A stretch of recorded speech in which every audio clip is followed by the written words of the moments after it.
hablado antes, la nociología es una disciplina filosófica que aborda el problema del conocimiento, ¿sí? Entonces, vamos a ver hoy día algunos problemas relacionados con el conocimiento.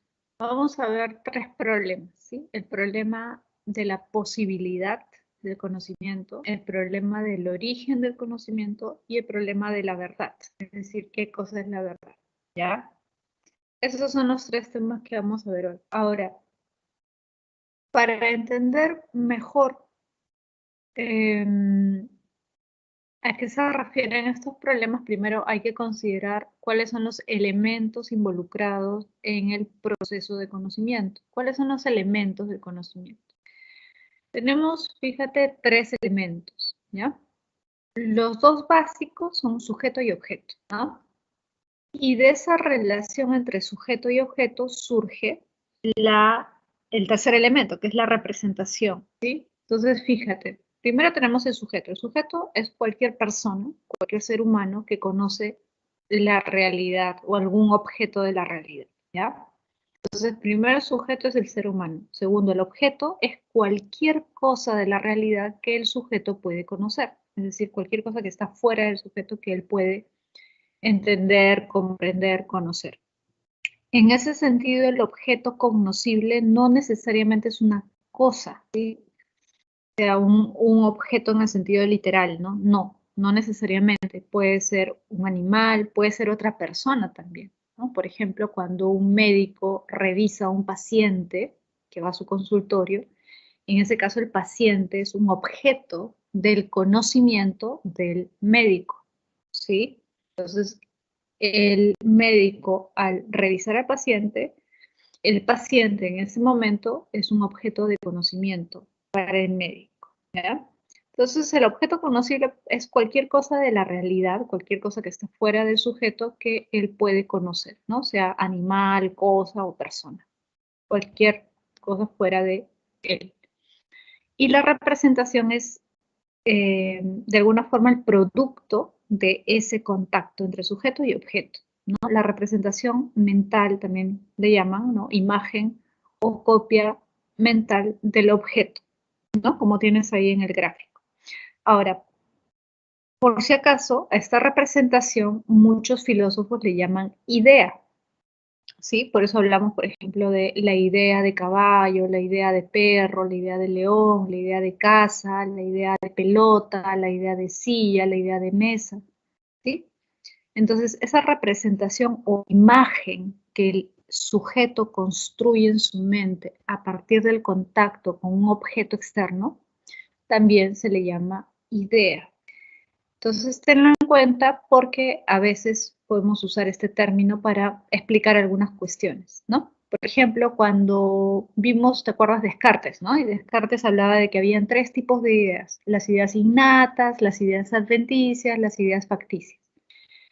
En el caso de Descartes, digamos, esta noción de idea como imagen o representación del objeto serían las ideas adventicias, ¿te acuerdas? La idea de pelota, de árbol, de persona, de mujer, etcétera, que son personas que se originan en la experiencia para Descartes, ¿no? Pero que no son las más importantes, ¿te acuerdas? Porque habían también ideas innatas que para él sí eran las más importantes, las fundamentales, ¿no?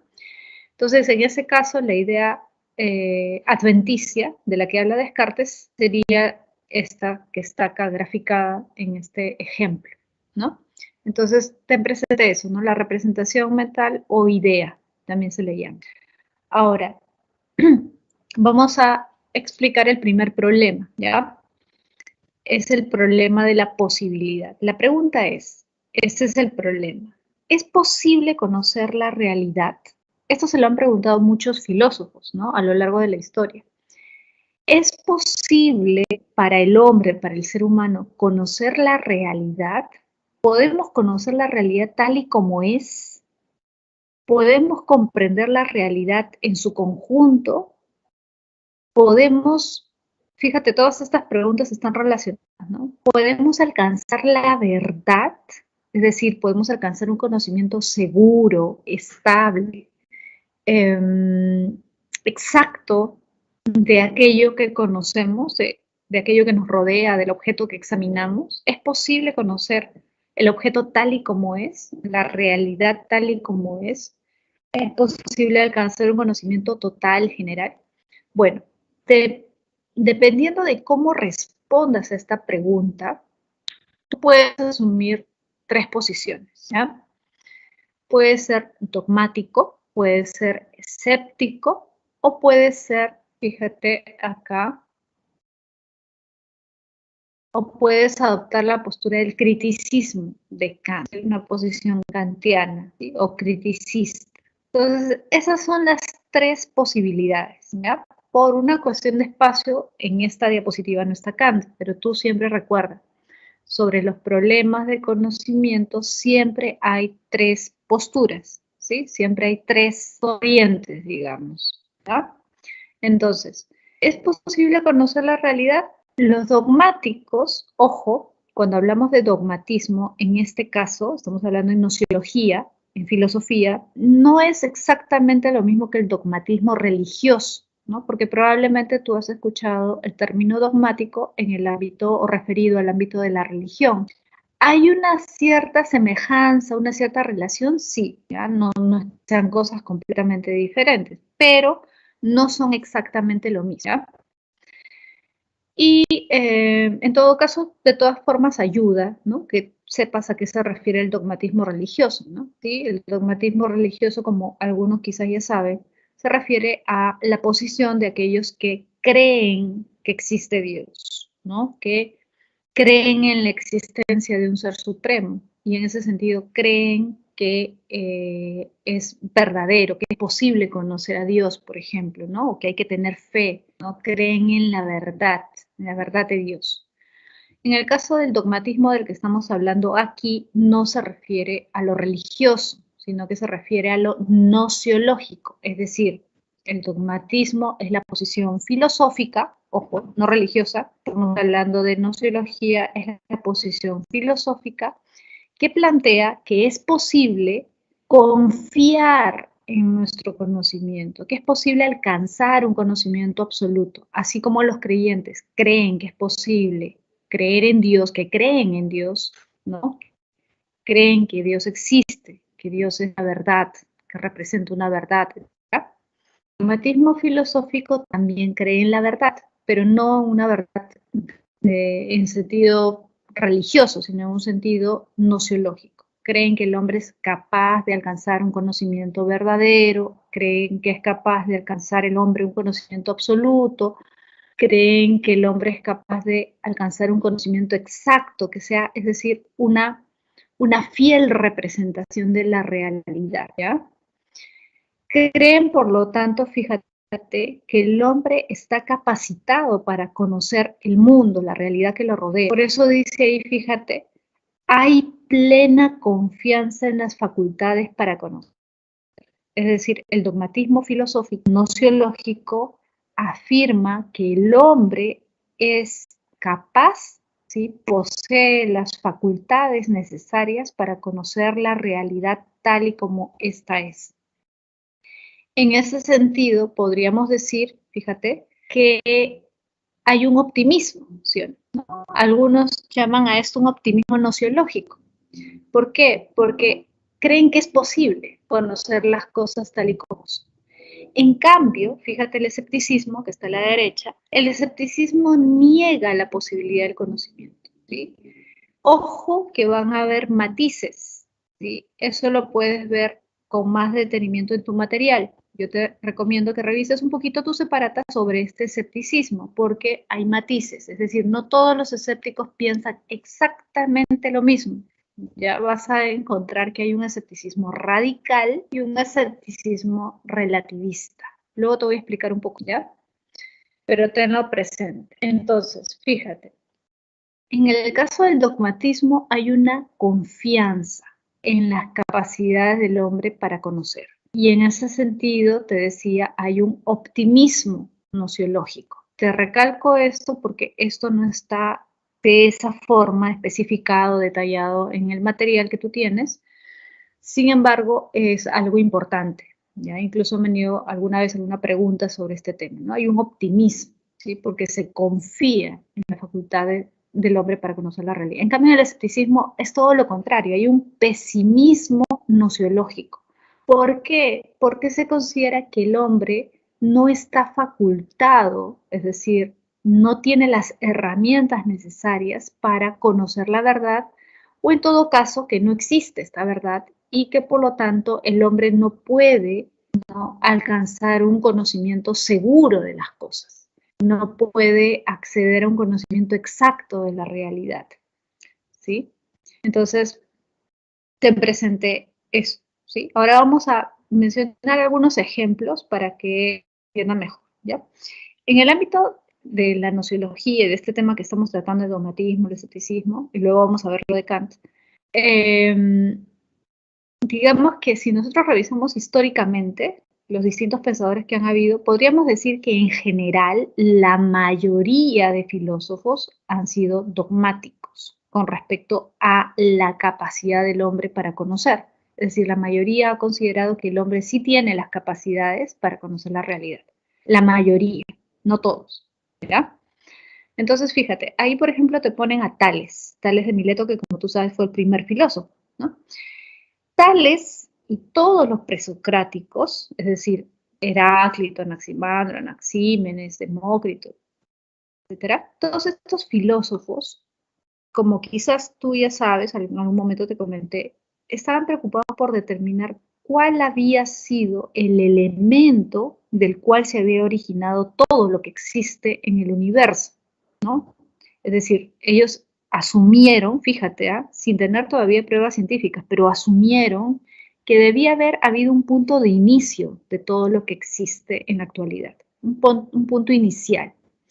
Y plantearon lo siguiente, ¿no? Si todo tuvo un inicio, entonces todo lo que existe debe haber sido originado de un mismo elemento, de un, digamos, lo que actualmente los científicos llaman de ciertas, por ejemplo, ciertos elementos químicos, ¿no? Entonces ellos, fíjate, intuyeron eso, que debía haber un elemento del cual todo se derivaba luego a través de, obviamente, de un proceso complejo que duró mucho tiempo, ¿no? Pero todo, es decir, nosotros como seres humanos, la naturaleza, los animales, todo debía haber tenido un mismo origen. Y precisamente la pregunta era, ¿cuál era ese origen? ¿Cuál era ese elemento? A eso le llamaron arjé, el origen, ¿no? El elemento fundamental de todo lo que existe. Y a pesar de que estos filósofos presocráticos no todos llegaron a la misma conclusión, cada uno tenía, digamos, su propuesta, ¿no? Tales, Anaximandro, ya dije, ¿no? Todos ellos tenían respuestas distintas. Todos llegaron a dar una alternativa, una solución, ¿no? Creían en que habían alcanzado la respuesta, ¿no? Por decirlo así. Entonces, fíjate,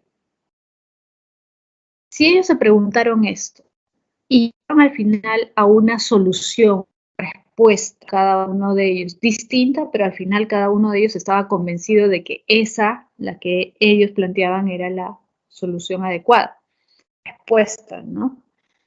Entonces, ¿qué significa eso? Significa que ellos creían que tenían las cualidades, las capacidades suficientes como seres humanos para entender, comprender y explicar cuál había sido el origen de todo. Por lo tanto, eran dogmáticos, porque creían que era posible conocer el origen de todo. ¿Te das cuenta? Creían que era posible explicar de dónde se había originado todo. Confiaban en su capacidad como ser humano para dar una respuesta acerca de cuál era el origen de la realidad, cuál era el origen de todo lo que existe. ¿Te das cuenta? Y en ese sentido eran dogmáticos, ¿sí? Creían que habían alcanzado la verdad, ¿no? Con respecto al origen del universo y por lo tanto acerca de qué es lo esencial o lo fundamental de todo lo que es, ¿no? Ahora, por eso ellos son dogmáticos. Después de ellos vienen otros filósofos que también podríamos llamar dogmáticos. Por ejemplo, alguien o uno que es un representante muy importante es Platón, ¿no? Platón es un dogmático. Ojo, hay que tener en cuenta ciertos detalles, ¿no? Como tú sabrás, Platón desconfía del mundo empírico, mundo físico, mundo material. Por eso te acuerdas de la alegoría de la caverna, ¿no? Dice la mayoría de hombres se deja guiar por sus sentidos, por las apariencias, y por eso la mayoría vive engañados, la mayoría. Pero precisamente porque la mayoría se deja guiar por sus sentidos. Pero si el hombre fuera capaz de guiarse solo y exclusivamente por su razón, que también posee, ¿no? Pero es difícil guiarnos por la razón nada más. Pero si el hombre fuera capaz, entrenara, ¿no? Fuera capaz de guiarse solo por su razón, llegaría a comprender, conocer la verdadera realidad, ¿no? ¿Te acuerdas de la caverna? Este hombre que se libera de sus cadenas y sale al mundo exterior y ve cómo es el mundo verdadero. ¿No? Eso es una alegoría, es como una especie de metáfora que Platón inventa para explicarnos cómo entiende él qué es la verdad, ¿no? Es un trabajo arduo, no es fácil llegar a la verdad, conocer la realidad tal y como es, pero es posible si nos guiamos por nuestra razón. Entonces, fíjate, no es fácil, pero sí es posible. Existe una realidad verdadera, es decir, existe una verdad que podemos alcanzar con esfuerzo a través de nuestra razón. Entonces, ¿existe una verdad? Sí. Si crees en la verdad, eres dogmático. Y con mayor razón si crees que el hombre es capaz de alcanzar esa verdad. No importa si sufre mucho o no, la cuestión ¿es posible o no? Sí, es posible, ya. Entonces eres dogmático, ¿sí?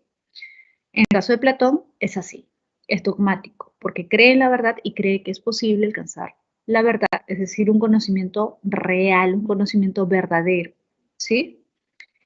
Ahora, en general, ojo, en general, la mayoría de dogmáticos son racionalistas, casi siempre, pero no siempre, por si acaso. Entonces, Platón era racionalista, Descartes era racionalista y también él es considerado dogmático porque cree que hay verdades. Por ejemplo, yo existo es una verdad, Dios existe es una verdad. Tampoco es que, ojo, que él crea de la nada o por una cuestión de fe, no.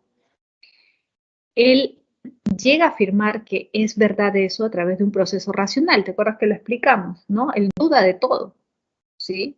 Pero no es un escéptico. ¿Por qué? Porque su finalidad no es dudar y no se queda en la duda. La duda es un método. ¿Un método para qué? Para ver con qué nos quedamos.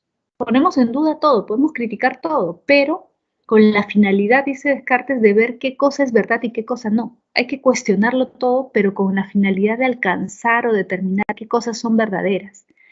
Y él cuestiona todo, pero al final llega a la conclusión de que hay ciertas verdades. Por ejemplo, es verdad que yo existo, es verdad que Dios existe, pero no lo afirma por una cuestión de fe, sino después de haber seguido un proceso racional, ¿no?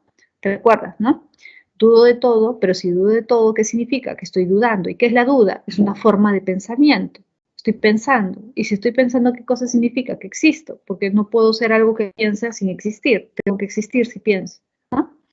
Por lo tanto, he llegado a la conclusión por vía racional de que existo. Fíjate, ¿eh? Entonces, Descartes cree que hay verdades que podemos alcanzar a través de un método, ¿no? Por lo tanto, ¿es posible conocer la realidad? ¿Es posible tener certezas acerca de la realidad? Sí, sí es posible, ¿sí? A pesar de que podemos dudar de otras cosas. Por ejemplo, Descartes duda de los sentidos, igual que Platón. Pero ¿hay ciertas verdades que podemos alcanzar por vía racional? Sí. Entonces, Descartes también es un dogmático. Hegel también es un racionalista y en ese sentido también es un dogmático. ¿Sí? Entonces la mayoría, ojo, la mayoría de dogmáticos son racionalistas, pero no todos, no todos, ¿ya? Cuando digo racionalistas me refiero a que le dan preponderancia a la razón o creen que la razón es el origen del conocimiento. El origen, es decir, el inicio, el punto de partida. Eso lo vamos a ver en un momento sobre el problema del origen, ¿ya?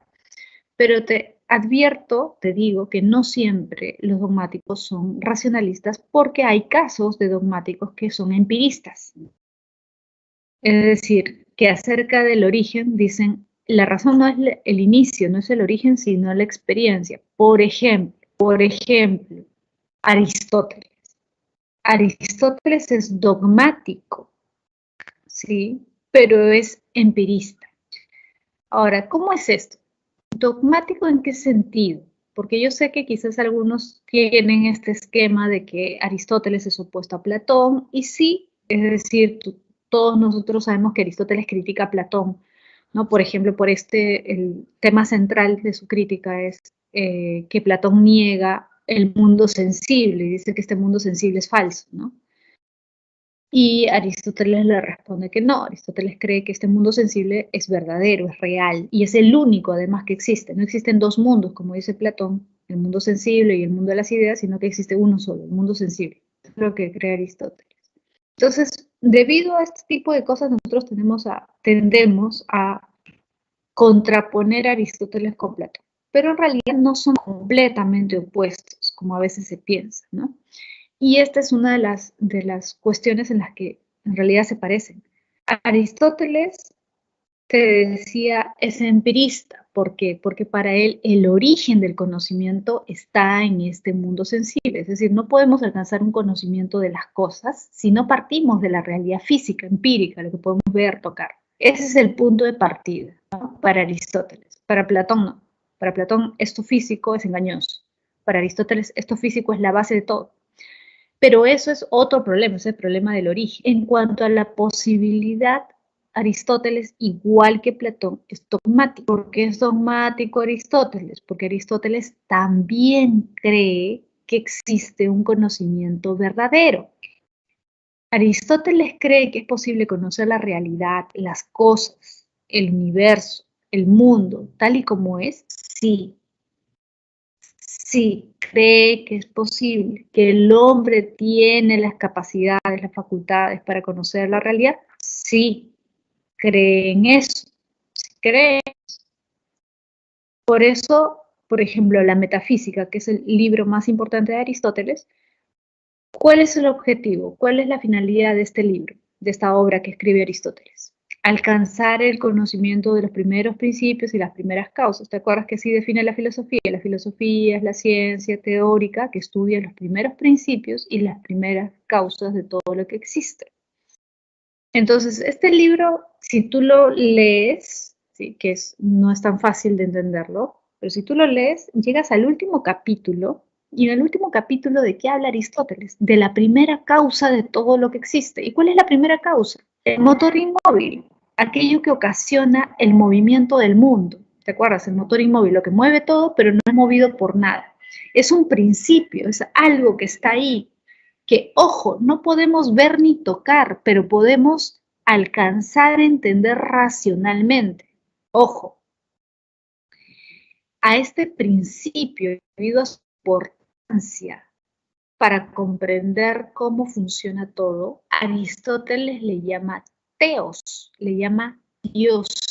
El motor inmóvil es una especie de Dios, porque es aquel principio supremo gracias al cual todo funciona en el universo y sin lo cual nada funcionaría, nada se movería, ¿sí? Por eso se llama el primer motor, lo que da el impulso inicial para que todo se mueva. Entonces, fíjate, Aristóteles cree que es posible alcanzar un conocimiento superior, real, que explique toda la realidad. Sí, cree que es posible.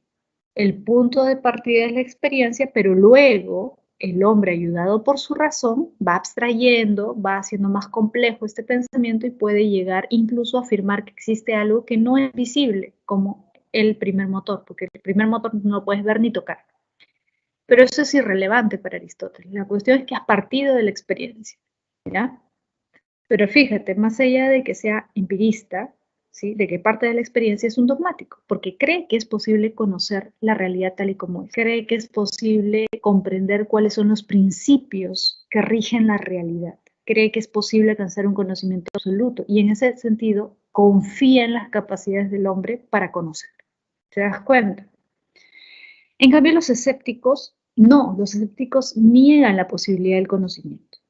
Ya te dije, hay dos tipos, unos que son radicales y otros que son relativistas. Los radicales, por ejemplo, Pirrón, ¿no? Que está ahí representado en la figura, Pirrón de Elis.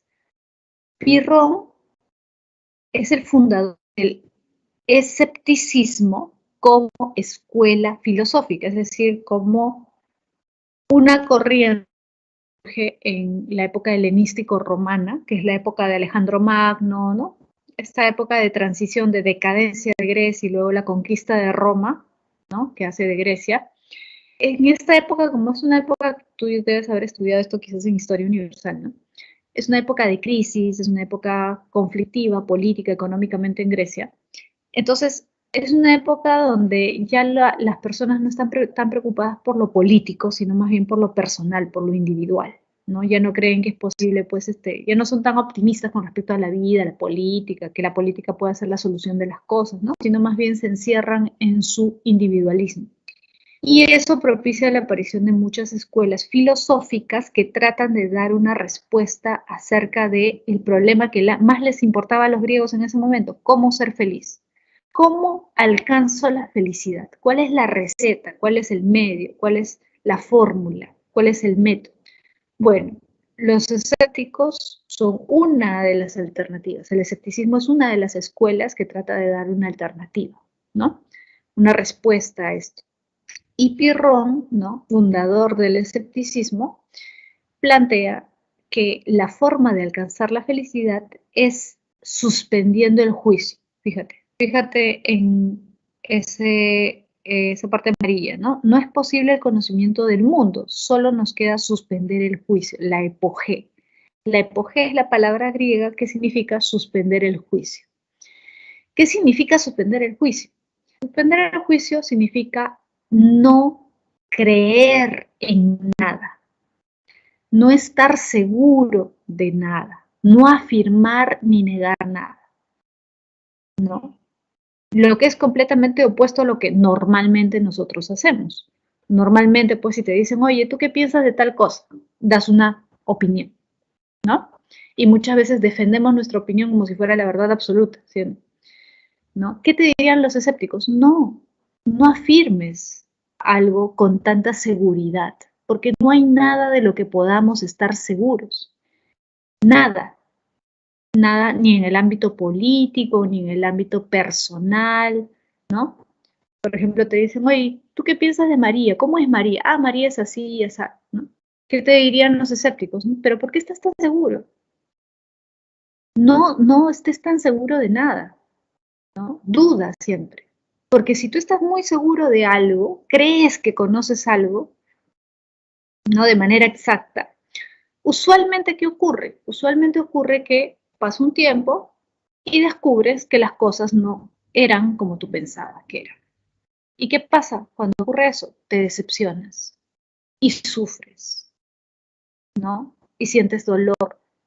¿Y eso te acerca o te aleja de la felicidad? Te aleja de la felicidad. Por lo tanto, estar seguro, muy seguro de algo, ¿es beneficioso? ¿Es bueno? ¿Te acerca a la felicidad? No. Es mejor suspender el juicio, no estar seguro de nada. ¿Sí? Entonces, en ese sentido, Pirrón y los escépticos van a decir, no, el hombre no tiene la capacidad para estar seguro de nada, no tiene la capacidad para alcanzar un conocimiento seguro, certero de las cosas. Porque los sentidos nos engañan, pero también nuestra razón nos engaña. A veces hacemos todo un razonamiento lógico acerca de algo y decimos, pero es obvio racionalmente que esto es así. Y al final resulta que no era como nosotros nos imaginábamos. Entonces, los escépticos van a decir, el hombre no tiene las capacidades. Ni la experiencia ni la razón son medios o fuentes confiables para comprender, conocer o entender las cosas. Por lo tanto, es mejor no afirmar ni negar nada, suspender el juicio, ¿sí? Es decir, no juzgues positivamente o negativamente algo, no estés seguro de eso. Mejor no juzgues, mejor no digas esto es así o esto no es así con tanta seguridad. Duda, ¿sí?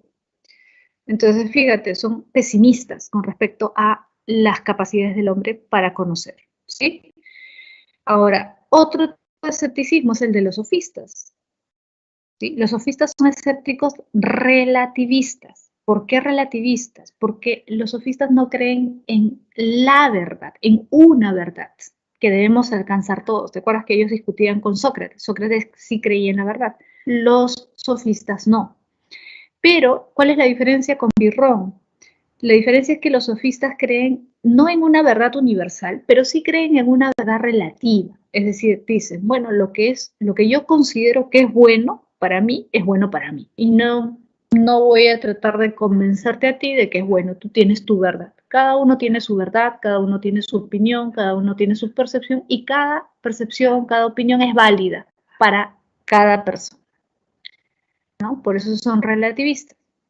Lo que es bueno para uno puede ser malo para otro. Lo que es bello para una cultura puede ser feo para otra cultura.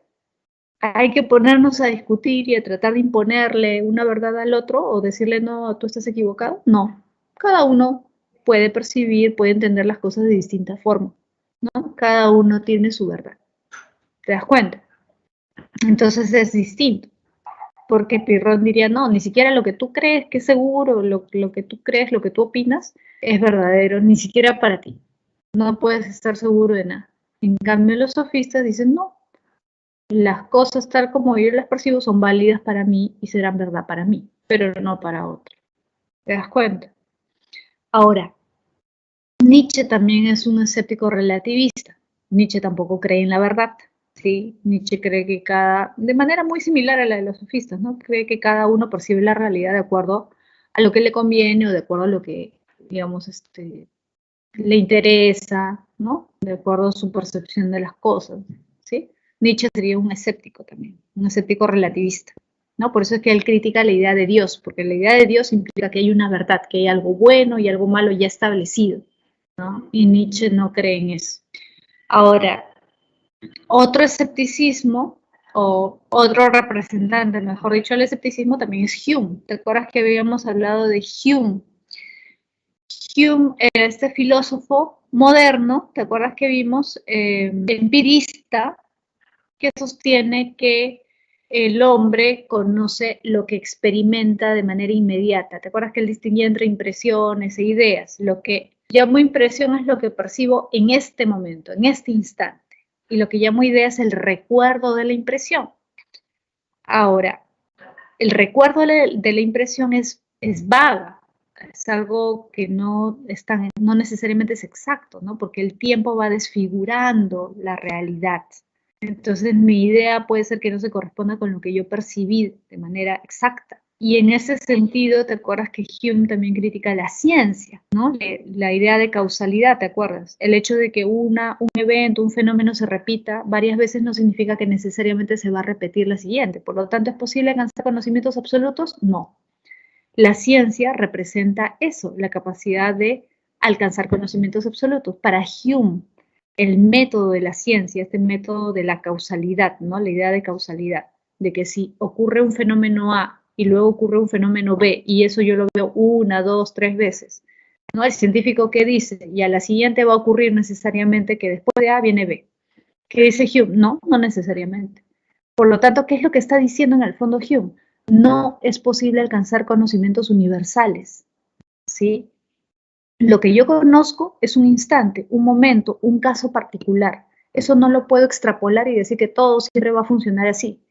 Entonces, fíjate, está negando la posibilidad del conocimiento, de un conocimiento universal, compartido, ¿no? Entonces, por eso Hume también es un escéptico, ¿no? Él niega la ciencia, critica la ciencia. Él diría, lo único que podemos conocer, y eso es lo que percibimos en este instante, la impresión, lo empírico, lo inmediato, pero más allá no podemos ir, ¿sí? Entonces, en ese sentido, es un escéptico. Ahora, Kant. Kant es un punto medio. Kant siempre lo que quiere hacer es conciliar, ¿ya? Quiere tomar de cada uno para no tener una postura tan extrema, ¿no? Tomar, digamos, de los dogmáticos y de los escépticos, porque cree que de alguna forma ambos tienen la razón en cierto sentido, ¿no? Por ejemplo, ¿en qué tienen razón los dogmáticos? Dice Kant. En que sí es posible conocer, sí es posible alcanzar un conocimiento universal, es decir, válido para todos, pero ¿en qué se equivocan los dogmáticos? En que creen que lo que ellos conocen es la realidad exacta. Es decir, que creen que pueden conocer la realidad tal y como es. La realidad en sí, ¿no? Eso que tienes ahí al costado, la cosa en sí, a eso se refiere, ¿no? Los dogmáticos creen que pueden conocer la cosa en sí, la realidad en sí misma, lo que Kant llama noumen. ¿Eso se puede conocer? Kant dice no, y en ese sentido tienen razón los escépticos. No es posible conocer la realidad en sí misma, la cosa en sí, no se puede. ¿Sí? No se puede. No se puede conocer ningún objeto en sí mismo. En eso tienen razón los escépticos. Repito, los escépticos no creen que podamos conocer la realidad tal y como es. En eso le da la razón Kant a los escépticos. Pero eso no significa que no podamos conocer nada, que no sea posible conocimientos absolutos. Entonces, ¿qué quiere decir Kant? A ver, Kant dice, lo que nosotros conocemos es el fenómeno.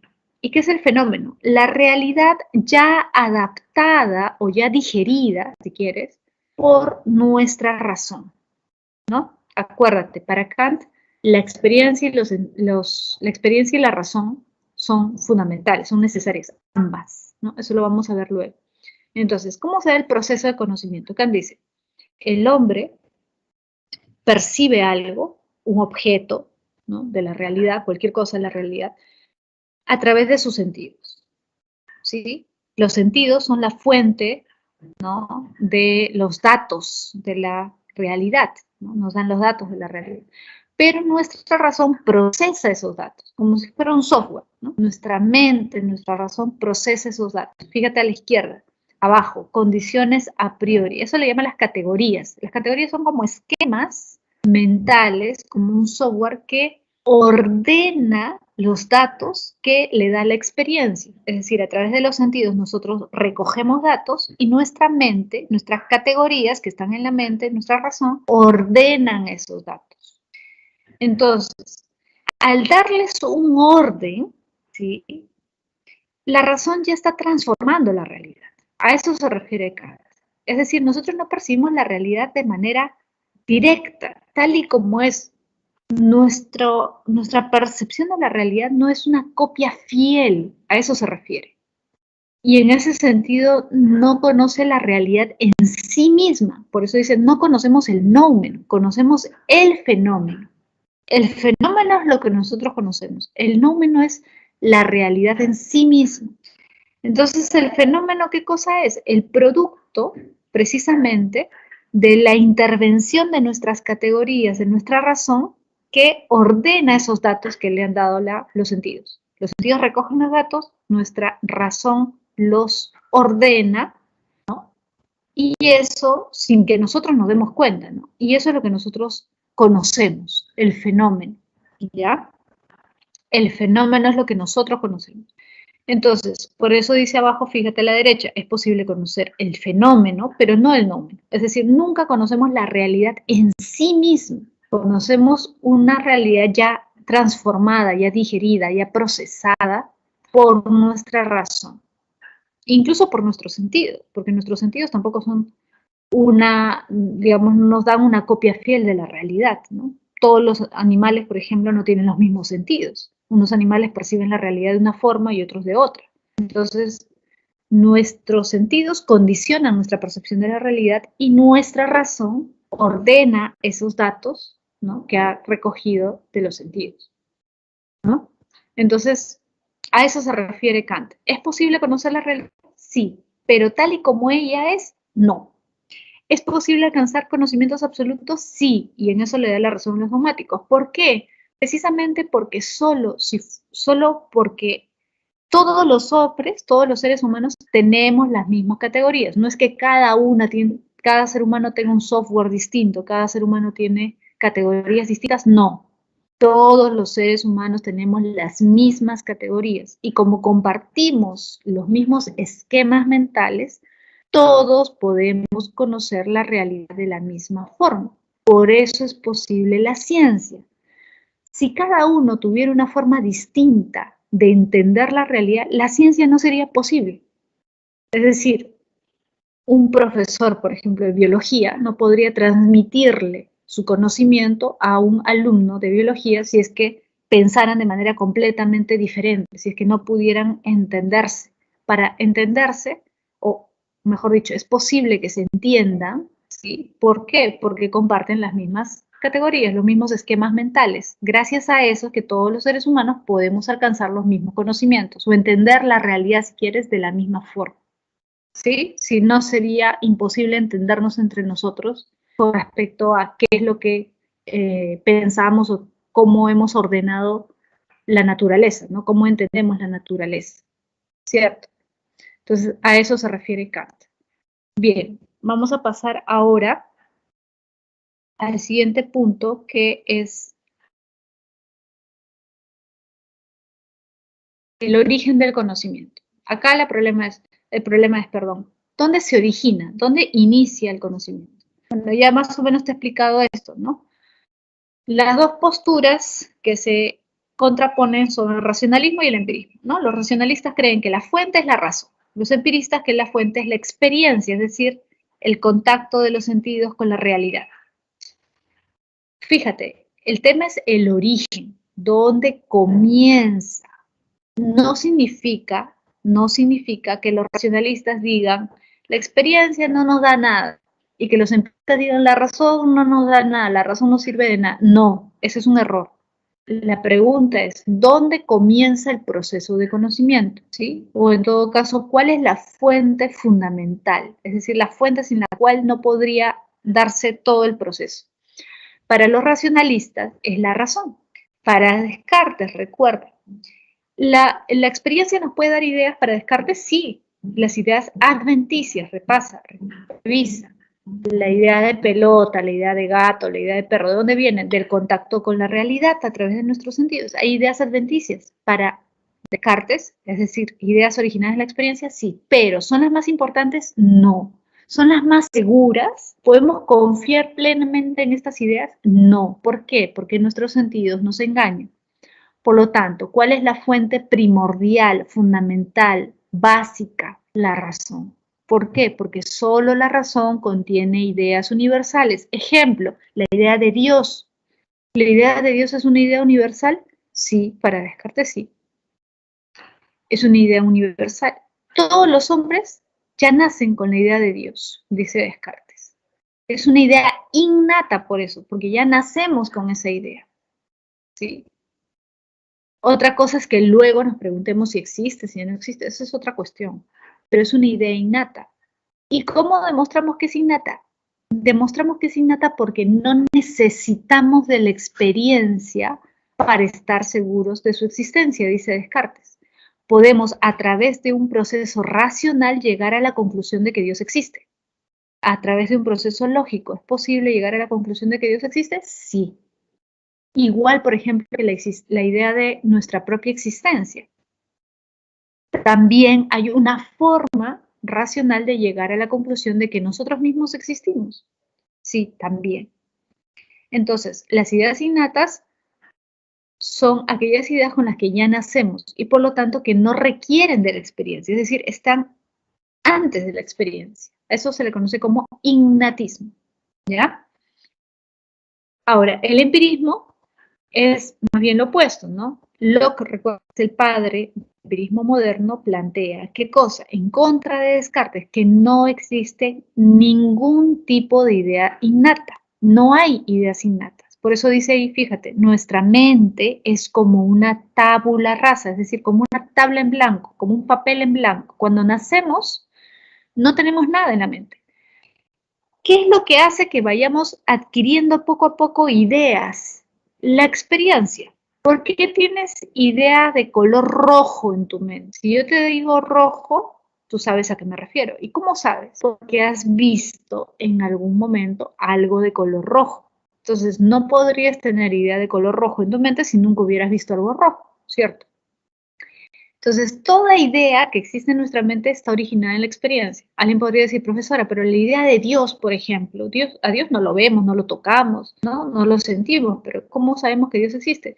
Para Locke, ¿Dios existe? Sí, porque él no es un empirista tan radical. Él va a decir, la idea de Dios es una idea derivada de la experiencia, y creo que eso te lo expliqué una vez, ¿no? Él dice, la experiencia nos dice que todo lo que existe tiene un origen, que todo lo que existe ha sido creado, generado, fabricado por alguien. Por ejemplo, una taza, tú sabes que alguien la tuvo que fabricar, ¿no? Una mesa, tú mismo has sido generado por algo, por alguien. Entonces, el universo, por lo tanto, si extrapolamos, digamos, ¿no? De nuestra experiencia cotidiana al universo y decimos, ¿y el universo tiene que haber sido generado, producido, fabricado por alguien? Sí. ¿Y qué puede haber sido aquello que lo haya generado? Tiene que haber sido algo, obviamente, extraordinario, supremo, ¿no? Y el único nombre que nosotros conocemos para llamar algo así es Dios, ¿no? Una fuerza superior, suprema. Entonces, fíjate, la idea de Dios tiene fundamento empírico para lo que sí. A partir de nuestra experiencia, podemos llegar a la conclusión de que todo lo que existe tiene un origen, una causa, un creador, ¿no? Un fabricante, un generador. Y eso podemos ponerlo también en el caso del universo. Pero como es algo tan grande, tiene que su fuente también ser algo mucho más grande. Entonces, ¿cómo le llamamos Dios?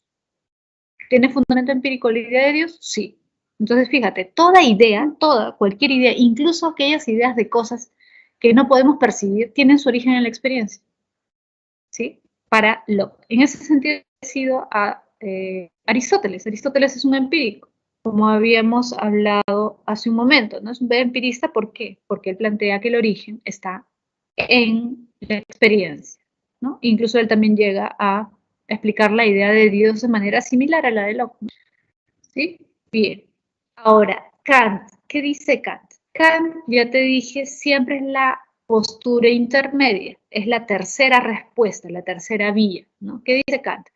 El origen son las dos al mismo tiempo, no hay una que sea secundaria, no hay una que se dé después, las dos al mismo tiempo. No hay conocimiento, por lo tanto, fíjate, no hay conocimiento solo sensible o solo racional. Es decir, no puede haber un conocimiento netamente empírico ni netamente racional. Por lo tanto, Descartes, planteando esto de las ideas innatas que no tienen base empírica, está equivocado. Y los empiristas que plantean que la experiencia es la base y que después recién la razón actúa, eso también es falso. También están equivocados. Ambas son indispensables para que haya conocimiento, si no, no hay conocimiento. Entonces, fíjate esta frase que dice, muy interesante, a la izquierda, dice, las intuiciones sin concepto son ciegas, los conceptos sin intuiciones son vacíos. ¿Qué quiere decir? Las intuiciones, lo que percibimos, ¿ya? Nuestras percepciones, sin conceptos, es decir, sin razón, sin que la razón ordene estos datos, estas sensaciones, son ciegas. Por ejemplo, un animal percibe la realidad, ¿tiene sentido? Sí. En ese sentido, Kant diría, tienen intuiciones. Los animales intuyen, perciben la realidad, pero tienen un problema, que no son capaces de conceptualizar. No tienen, ¿por qué? Porque no tienen razón, no tienen entendimiento. Entonces, fíjate, sensibilidad significa experiencia, entendimiento significa razón. Los animales no son seres racionales, por lo tanto, si bien perciben, tienen intuiciones, percepciones de la realidad, como no tienen conceptos, andan como ciegos por el mundo. Ciegos en el sentido figurado, ¿no? Es decir, perciben las cosas pero no las entienden. ¿Sí? Ahora, imaginemos lo contrario, ¿no? Conceptos sin intuiciones, es decir, sin percepciones, los conceptos, la razón, sería como una cáscara, un cascarón vacío, como un esquema que no tienes con qué llenarlo. ¿Se entiende?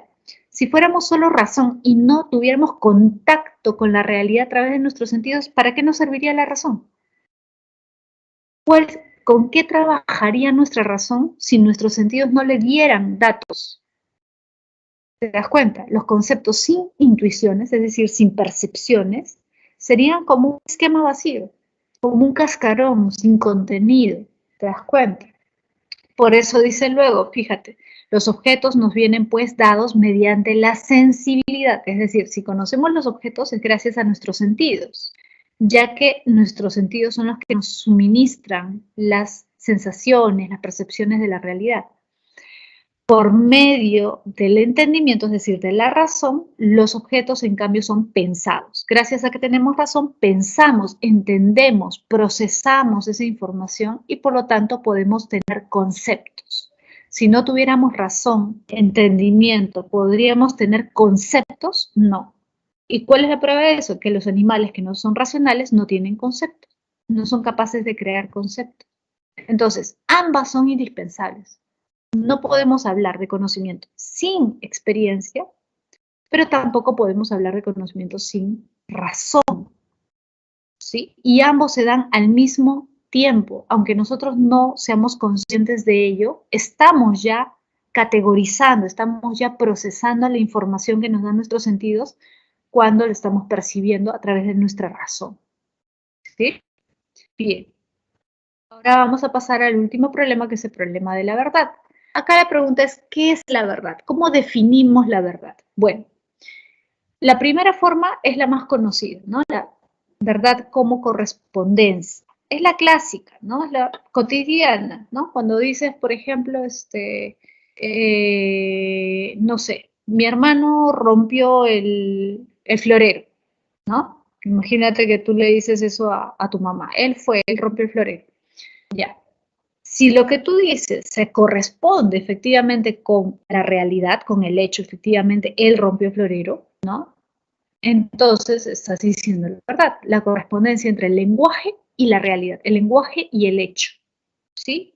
Eso constituye la naturaleza de la verdad. Esa es la manera como nosotros entendemos la verdad, usualmente, ¿no? Generalmente. Esa idea de verdad, ese concepto de verdad, por primera vez lo definió, digamos, de manera lógica Aristóteles. Ahí tienes la definición, es meramente lógica, ¿ya? No te das problema con la definición, aprendértela, no. Simplemente es una cuestión de lógica con respecto a la correspondencia entre el lenguaje y el hecho, ¿no? Por eso dice, decir de lo que es falso. Decir de lo que es que no es, por ejemplo, decir de María, que es alta, supongamos, que no es alta, es decir, que es baja, es falso. Claro, tiene que haber necesariamente una correspondencia entre el lenguaje y el hecho, si no, no hay verdad. ¿Sí? Eso dice Aristóteles. Ahora, la verdad como evidencia, fíjate, esta idea de verdad hay que tenerla en consideración, que es importante, pero hay que tener cuidado, ¿ya? Porque nosotros normalmente evidencia la entendemos como evidencia empírica, ¿no? Por ejemplo, ¿cuál es la evidencia de que él es el culpable? Es decir, ¿dónde están las pruebas que yo puedo ver, tocar, percibir? Generalmente, repito, evidencia en sentido coloquial, en un sentido común, cotidiano, entendemos evidencia como algo empírico, pero ojo, acá no estamos hablando de algo empírico. En este problema de la verdad como evidencia, fíjate, se refiere a Descartes. Ojo, Descartes es el único representante de la verdad como evidencia.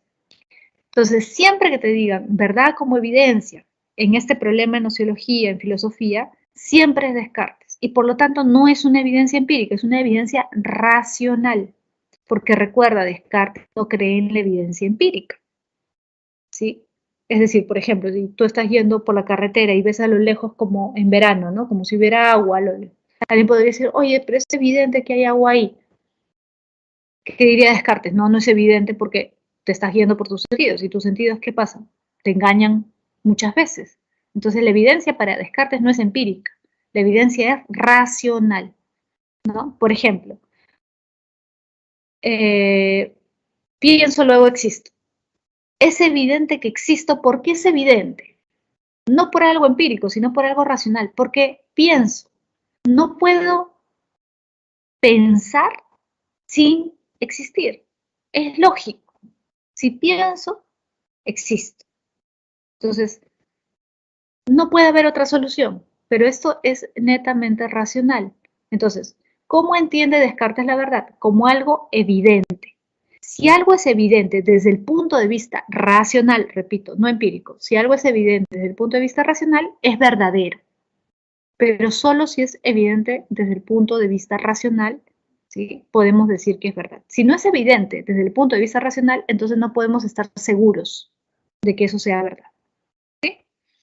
Y la verdad como utilidad es la visión pragmática. Algo es verdadero si es beneficioso. ¿Sí? Ahora, lo que es beneficioso para uno no necesariamente es beneficioso para otro. Si para mí es beneficioso creer en Dios, si a mí me hace bien creer en Dios, entonces será verdad para mí. para otro quizás no es beneficioso, entonces para él, ¿te das cuenta? Es una visión relativista. ¿Relativo a qué? A la utilidad, al beneficio. Lo verdadero es aquello que es beneficioso, ¿sí? Pero depende de para quién, ¿no? Si es útil para ti, entonces será verdadero para ti. Entonces es absurdo ponerte a discutir con otro sobre la verdad de algo porque cada uno puede tener una utilidad diferente acerca de una misma cosa. Lo que es útil para uno no es útil para otro. Es relativista, ¿ya? Bien, chicos, les dejo ahí las claves de la evaluación, ¿sí? Tómenle foto y ya nos estamos viendo la próxima semana. Ya, chicos, nos vemos. Cuídense mucho.